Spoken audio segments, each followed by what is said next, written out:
اور سورہ مائدہ میں اللہ سبحانہ و تعالی نے یہ بات ارشاد فرمائی کہ اپنے مخالفوں میں بھی انصاف کرو۔ پچھلی مرتبہ بھی یہ بات ہوئی تھی کہ ہماری زبانیں کھلی ہوئی ہیں، ہم اپنے مخالفوں کو کبھی کافر کہتے ہیں، کبھی فاسق کہتے ہیں، کبھی شرابی کہتے ہیں، کبھی زانی کہتے ہیں، نعوذ باللہ، کبھی گالیاں دیتے ہیں، کبھی کہتے ہیں کروڑوں کھا گیا، کبھی کہتے ہیں اربوں کھا گیا۔ جو ہمارے منہ میں آ رہا ہے ہم دوسروں کے اوپر الزام لگا رہے ہیں، حالانکہ یہ بدگمانی، بدزبانی، گالم گلوچ اور الزام تراشی یہ مسلمانوں کا طریقہ نہیں ہے۔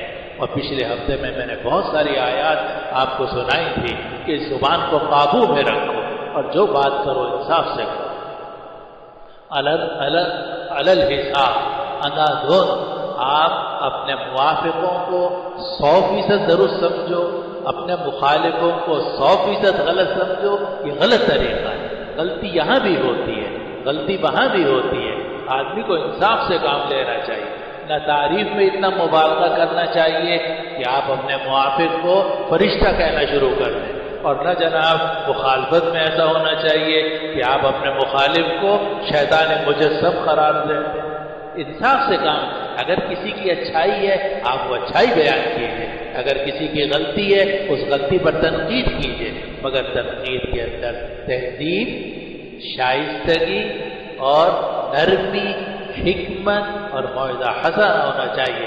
گالم گلوچ کی آپ کو اجازت نہیں۔ میں نے پچھلی مرتبہ بھی آپ سے عرض کیا تھا کہ آپ عیسائیوں کی مخالفت کر سکتے ہیں، مگر عیسائیوں کو گالی دینے کا آپ کا کوئی حق نہیں۔ آپ یہودیوں کی مخالفت کر سکتے ہیں، آپ ہندوؤں کی مخالفت کر سکتے ہیں، ہم سب کرتے ہیں الحمدللہ، لیکن آپ شائستگی اور تہذیب کا دامن ہاتھ سے نہیں چھوڑ سکتے۔